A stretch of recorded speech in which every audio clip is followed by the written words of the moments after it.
ఏంది ఇది? రాత్రికి రాత్రే చారిత్రక ఆలయాన్ని కూల్చేసిరట. ఎవడు అసలు ఇది గులగొట్టింది ఇంత దారుణంగా?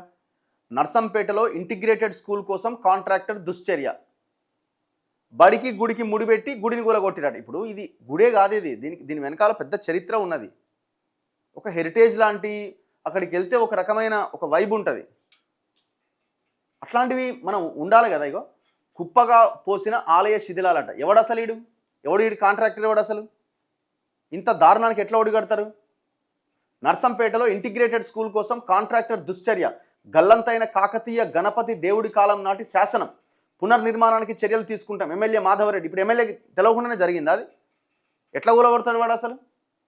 కాకతీయుల ఘన చరిత్రకు సాక్ష్యంగా ఉన్న శతాబ్దాల కాలం నాటి ఒక శిథిల శివాలయం రాత్రికి రాత్రి నీలమట్టమైంది. అద్భుత శిల్ప సంపదతో ఉన్న ఆలయం చూస్తుండగానే రాళ్ల కుప్పగా మారిపోయింది. వరంగల్ జిల్లా ఖానాపురం మండలంలోని అశోక్ నగర్లో ఉన్న చారిత్రక శివాలయాన్ని ఇంటిగ్రేటెడ్ స్కూల్ నిర్మాణం కోసం సోమవారం రాత్రి కాంట్రాక్టర్ పూర్తిగా కూల్చి కుప్పగా పోసిండు. ఈ చర్యపై స్థానికుల నుంచి నిరసన వెల్లువెత్తడంతో బుధవారం అధికార యంత్రాంగం వచ్చి ఆరా తీసింది.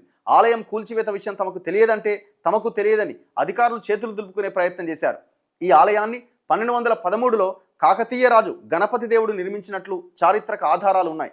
ఆలయం చుట్టూ ఒక మట్టి కోట కూడా ఉన్నది. కాలక్రమంలో ఈ ఆలయం కొంత భాగం కూలిపోయింది. దీంతో గత 70 ఏళ్లుగా ఇక్కడ పూజలు జరగట్లే. ఆలయాన్ని పునర్నిర్మించాలని గ్రామస్తులు 2022లో పురావస్తు శాఖ అధికారుల దృష్టికి తీసుకెళ్లగా వారు ఆలయాన్ని సందర్శించారు. గుడిని తమ ఆధీనంలోకి తీసుకొని పునర్నిర్మిస్తామని హామీ ఇచ్చినా అడుగు ముందుకు పడలే.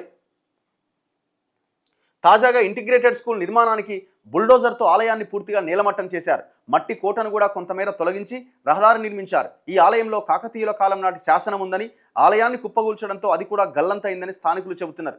జిల్లా కలెక్టర్ సత్యశారద, నర్సంపేట ఎమ్మెల్యే దొంతి మాధవరెడ్డి బుధవారం ఆలయ శిథిలాలు పరిశీలించారు. యథాస్థానంలో ఆలయ పునర్నిర్మాణానికి చర్యలు తీసుకుంటామని తెలిపారు.